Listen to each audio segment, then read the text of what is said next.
De Erfenis van Jane Goodall, de Pionier en primatologe wiens leven een symphony was van ontdekking, activisme en onverwoestbaarheid, blijft ons inspireren, zelfs na haar afscheid.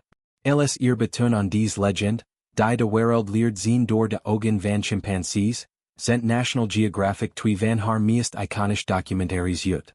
Deze uitzendingen, gepland voor het weekend, zijn meer dan een retrospectief. Ze zijn een viering van een vrouw die de grenzen van wetenschap en menselijkheid herschreef. Goodall, waar werk ons kitsch op dieren voor altijd veranderd, verdient dit eerbetoon, en de zender benedrukt met trots haar inzichten de weg banden voor hedendaagse ecologie en dierenrechten.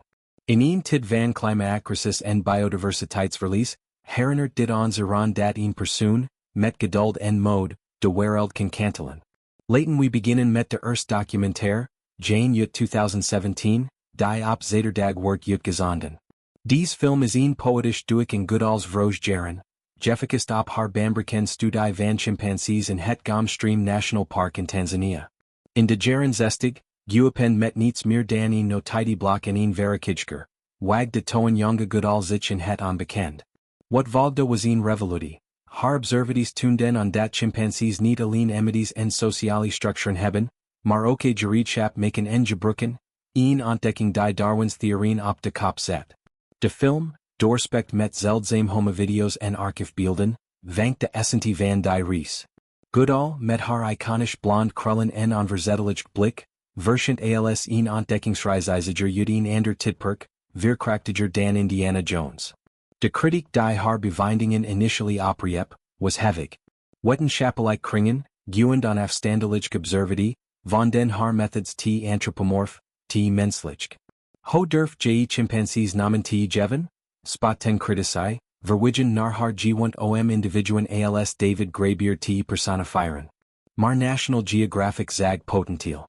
Zij stuurden de Nederlandse fotograaf Hugo van Lawick, een man met een oog voor het subliem, haar werk vast te leggen.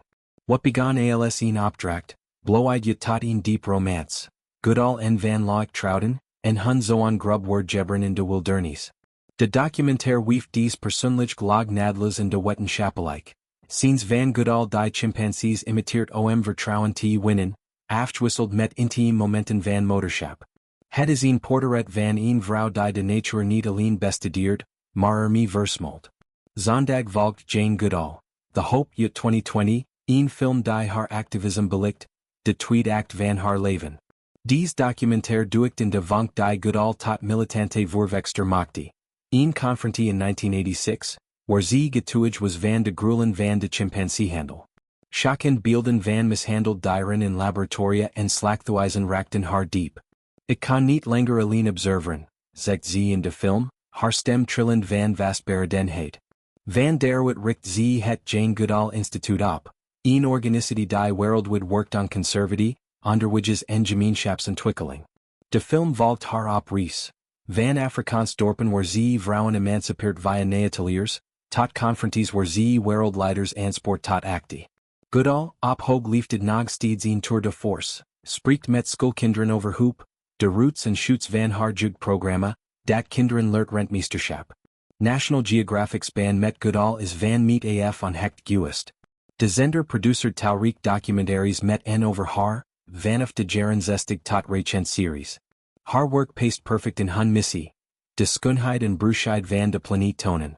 Goodall's inzichten, dat dieren complexer zijn dan machines, dat empathy de sleutel is tot begrip, vormden de ruggengraat van hun nederprogrammering.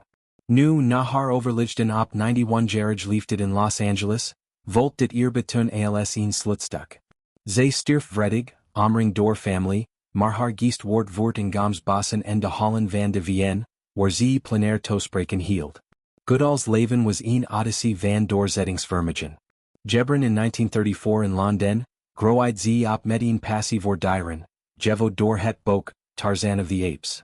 Zonder formal opleiding is ze het geen PhD, brak ze door puur op intuïtie.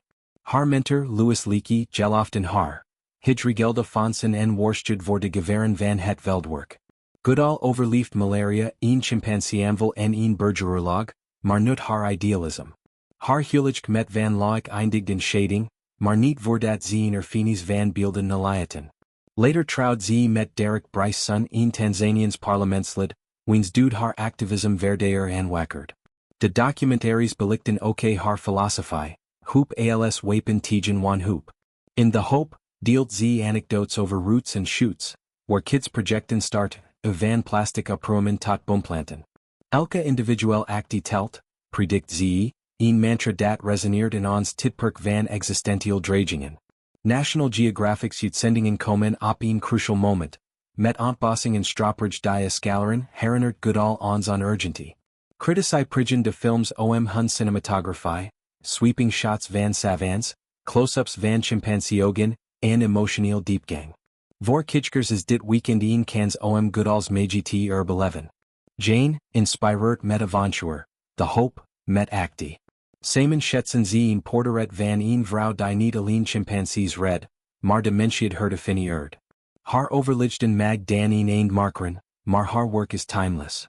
National Geographic haar met deze dubbel uitzending. En terecht, Jane Goodall was en blicht, de hoop van de planeet.